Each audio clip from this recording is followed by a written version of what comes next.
Hi, I am in the Muir Wilderness. I'm backpacking in the Sierra Nevada. So exciting for me. I haven't had a chance to do this since 2019, since I got here a little too late in the season last year and the fires had already kicked off. It is a low snow year this year, so it is early May, and I'm out doing the Big Pine Lakes hike. I'm about 3 miles in right now, and where I'm at is the Lon Chaney Cabin.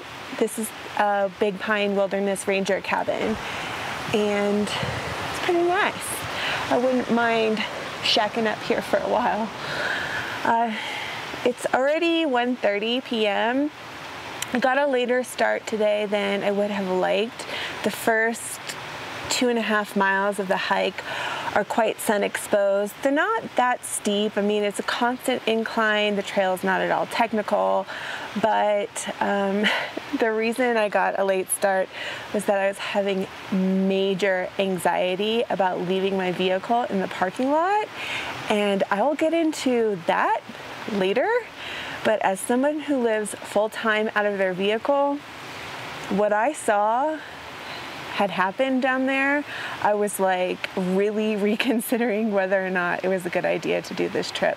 So hopefully everything will work out for me, and in 2 days' time, when I head back down into that parking lot, I'll find everything intact. But for in the meantime, I've made the decision to come out.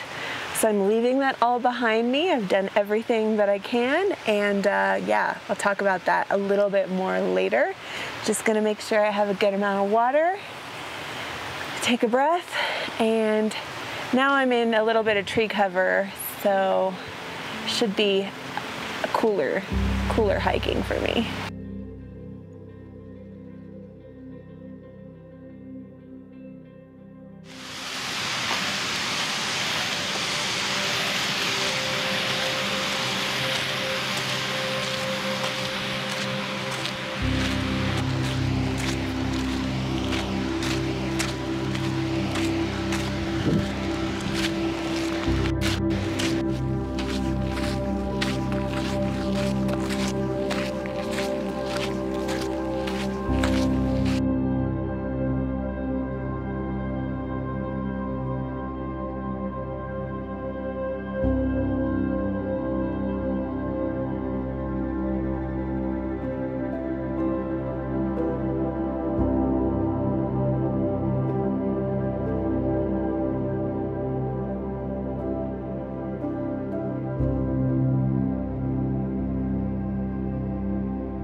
Okay, I'm going to tell you the parking lot story while I get my dinner ready.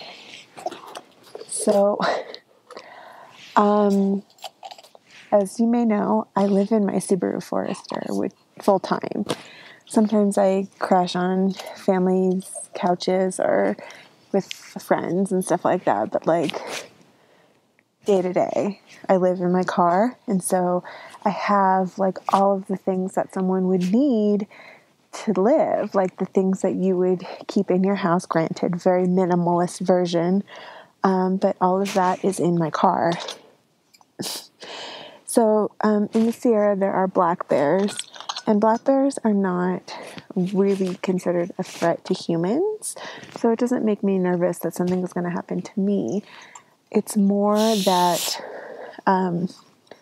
you want to keep them away from your food and your scented items because it's not good for them and it causes them to become like problematic bears and things like that.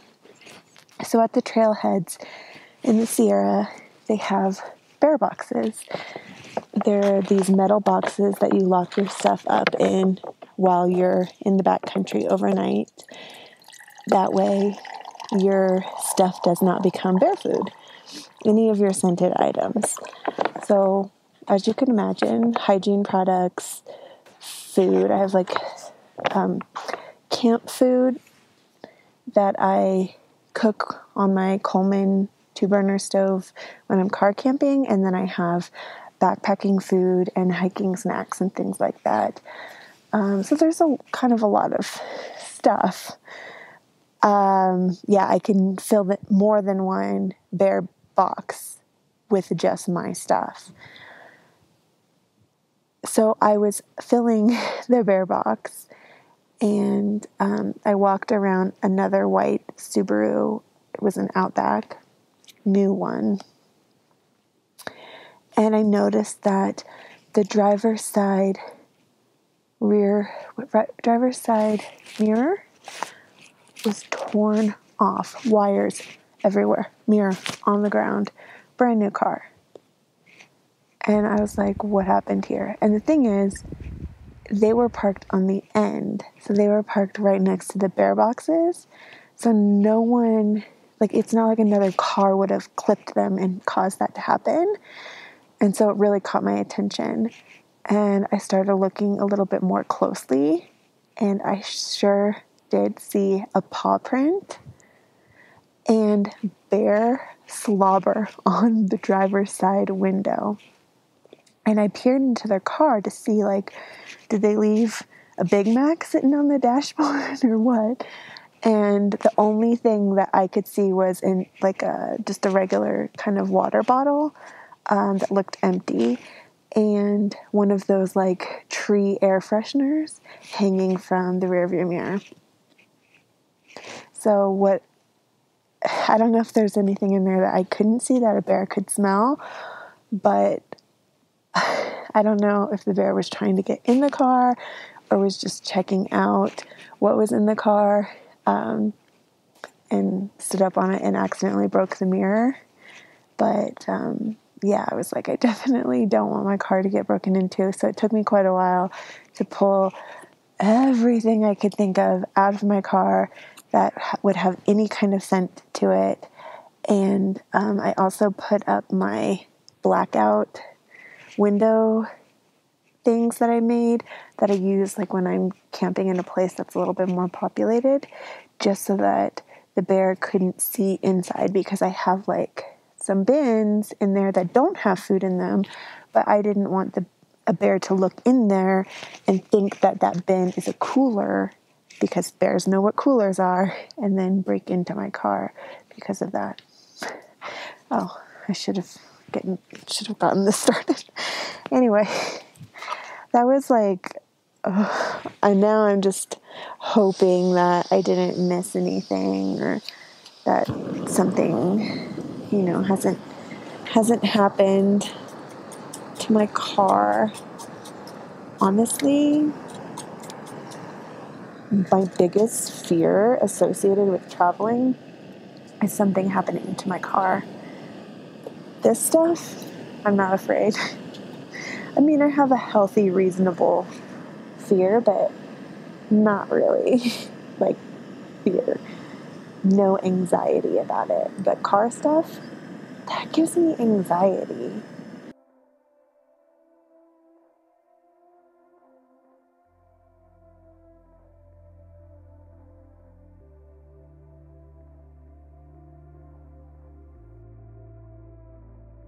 Good morning on day 2. I'm waking up at Second Lake after a very uneventful evening at camp, which is usually how I like camp to be. No wildlife, no big storms or anything.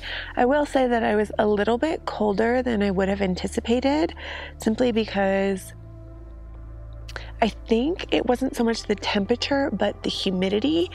I have noticed since being back in California and the short time that I have been, that although California is quite dry, it does have a lot more humidity than Utah, and that little difference in humidity is making me feel a lot colder when the temperature is equivalent to a Utah temperature. So 30 degrees here and there feel quite different to me. It feels like more of a chill down in my bones, which is what I was definitely experiencing last night. So I didn't get the most restful sleep, but when the sun came up quite early this morning, it warmed things up very quickly, and I did sleep in a little bit because of that. I only intend to camp at Fifth Lake today, which is roughly 3 miles from here.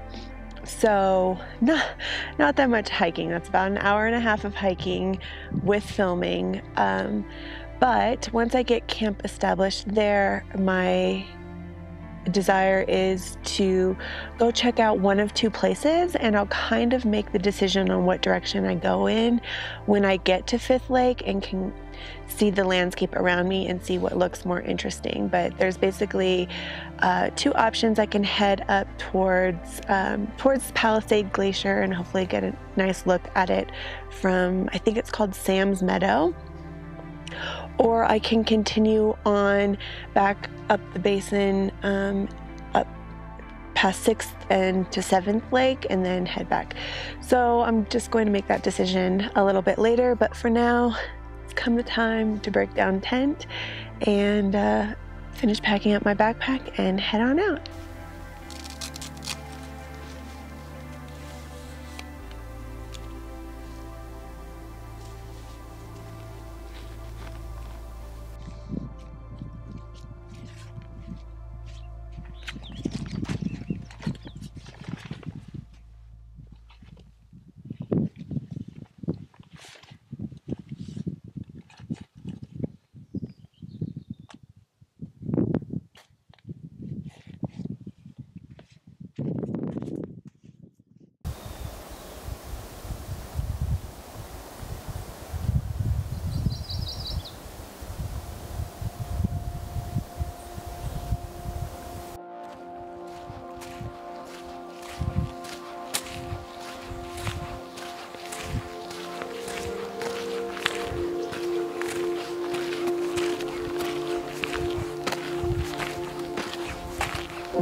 I haven't seen a single person here all day. Just me and my book.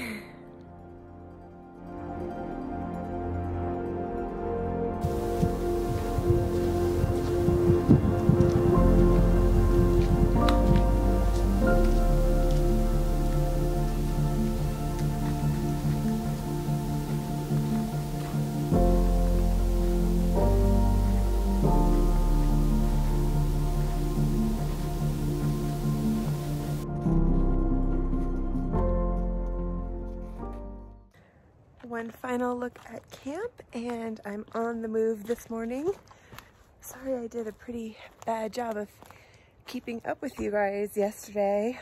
Pretty much all I did was hike the 3 miles to Fifth Lake, set up camp, and chill out. It was a lot of chilling out yesterday, but I read about 200 pages of my book and finished it up which is something I have been wanting to do. Just haven't had time.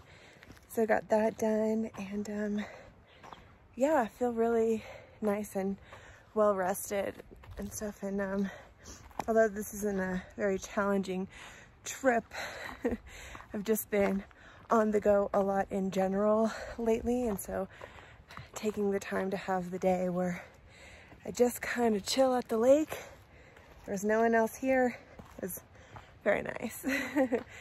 But today I'm heading out via Black Lake, so I will complete the Black Lake loop and then head out the remainder couple of miles the way I came in. So this hike is kind of like a lollipop loop.